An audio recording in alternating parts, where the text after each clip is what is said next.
Hai semua, apa kabarnya hari ini? Semoga kita semua dalam keadaan yang sehat dan bahagia ya. Saat ini saya akan mempresentasikan video pembelajaran interaktif dalam rangka Diklat Short Course Peningkatan Kompetensi Dosen Pemula PKDP tahun 2023. Saya Dr. Meike Emma Mahid MPD dan mentor saya adalah Profesor Dr. Alek AB SS MPD. Topik pembahasan kita pada saat ini adalah kepemimpinan, leadership. Definisi dari leadership adalah leadership is the process of directing and influencing the task-related activities of group members. Kepemimpinan merupakan suatu proses dalam mengarahkan dan mempengaruhi para anggota dalam berbagai aktivitas yang harus dilakukan.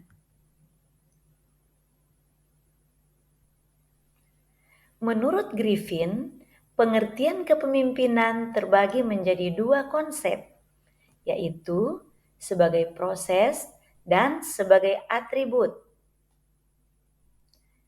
Kepemimpinan sebagai proses ialah ketika para pemimpin menggunakan pengaruhnya untuk memperjelas tujuan organisasi bagi para pegawai, bawahan, atau orang yang dipimpinnya, memotivasi mereka untuk mencapai tujuan tersebut, serta membantu menciptakan suatu budaya produktif dalam organisasi. Sedangkan sebagai atribut merupakan kumpulan karakteristik yang dimiliki oleh seorang pemimpin.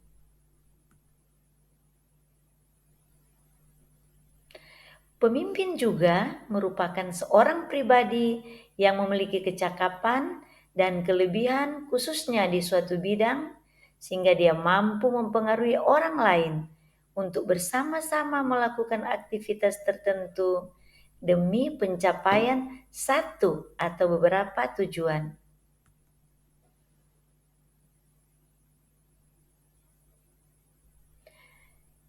Terdapat 3 teori kepemimpinan menurut Kartono.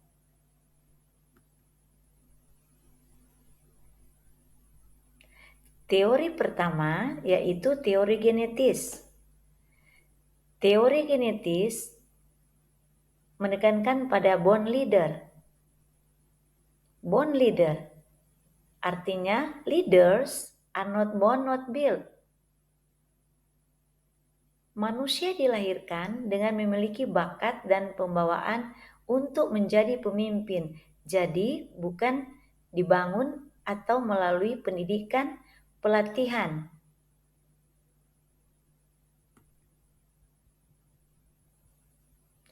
Teori yang kedua adalah teori sosial. Teori ini bertentangan dengan teori genetik, yaitu built leader. Built leader maksudnya leaders are built, not born. Jadi dalam teori ini menekankan pada pemimpin bukanlah seorang yang dilahirkan dengan karisma sebagai pemimpin, tetapi seorang bisa menjadi pemimpin karena dia memperoleh kemampuan, keterampilan yang didapat melalui pendidikan dan pengalaman, melalui lingkungan, waktu, kesempatan, dan keadaan yang memungkinkan dia untuk menjadi seorang pemimpin. Teori yang ketiga adalah teori ekologis. Teori ekologis merupakan gabungan dari teori yang pertama dan yang kedua, yaitu untuk menjadi seorang pemimpin diperlukan suatu bakat Dan bakat itu perlu dibina agar supaya bisa berkembang. Kemudian terjadi kemungkinan untuk mengembangkan bakat ini bergantung kepada lingkungan, waktu, dan keadaan.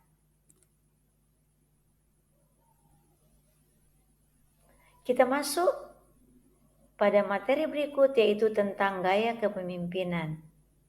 Gaya kepemimpinan terbagi 3, yaitu otoriter, demokratik, dan laissez-faire.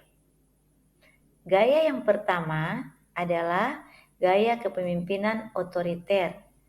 Adapun yang menjadi ciri-ciri gaya kepemimpinan otoriter adalah pemimpin memegang penuh kewenangan dan tanggung jawab.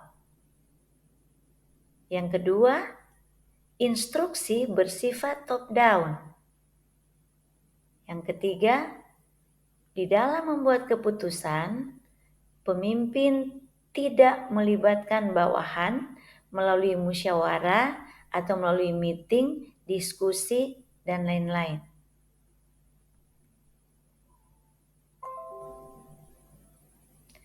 Gaya kepemimpinan yang berikutnya adalah gaya kepemimpinan demokratik.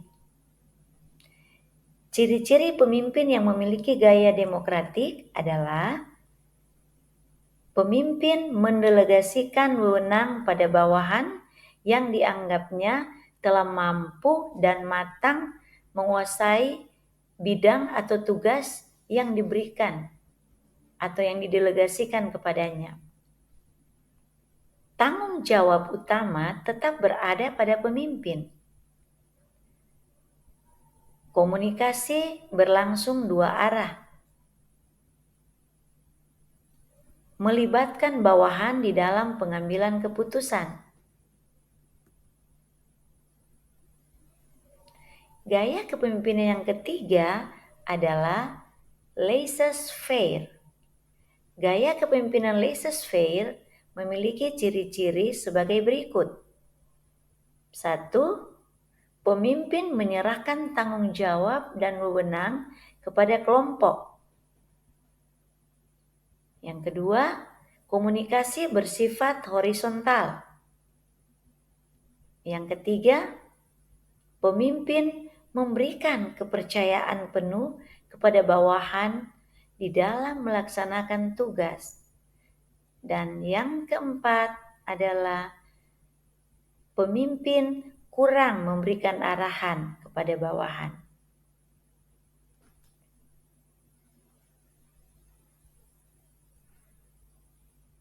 Berikutnya kita akan membahas tentang fungsi kepemimpinan. Fungsi kepemimpinan yang pertama adalah pemimpin sebagai eksekutif. Sebagai eksekutif atau manajer, pemimpin menerjemahkan kebijaksanaan menjadi suatu kegiatan untuk memimpin dan mengawasi tindakan bawahannya serta membuat keputusan yang kemudian memerintahkan bawahan untuk melaksanakannya.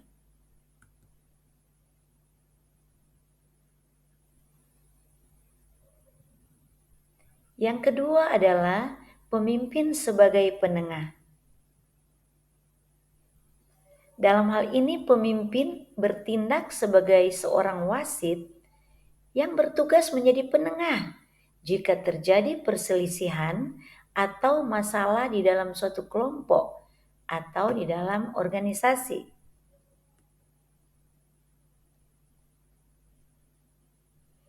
Yang ketiga adalah pemimpin sebagai inspirasi. Dalam hal ini, pemimpin memiliki kompetensi yang optimal, mudah bergaul, dan memiliki kemampuan komunikasi yang baik agar bisa meyakinkan bawahan bahwa apa yang dia katakan atau apa yang dia perintahkan layak untuk dilaksanakan oleh bawahannya. Yang keempat, pemimpin sebagai ahli. Pemimpin yang dapat memberikan pengaruh yang kuat kepada bawahan karena pemimpin memiliki pengetahuan yang cukup, keterampilan, dan pengalaman yang optimal. Sebagai contoh, pemimpin sebagai ahli adalah instruktur, guru, dosen, dokter, ahli hukum, dan sebagainya.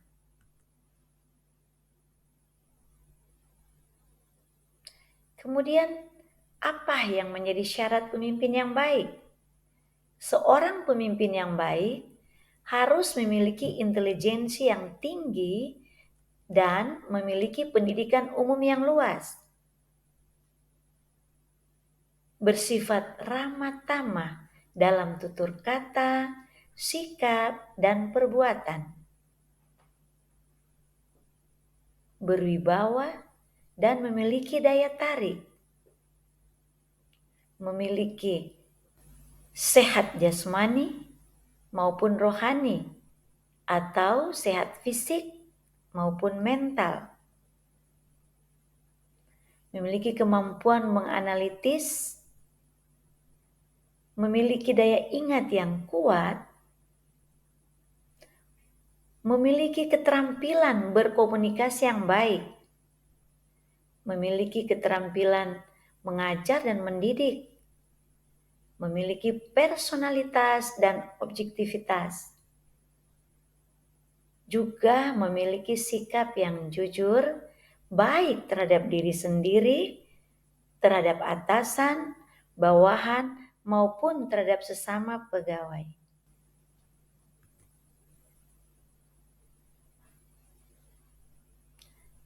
Cukup sekian dulu materi saya pada saat ini. Terima kasih.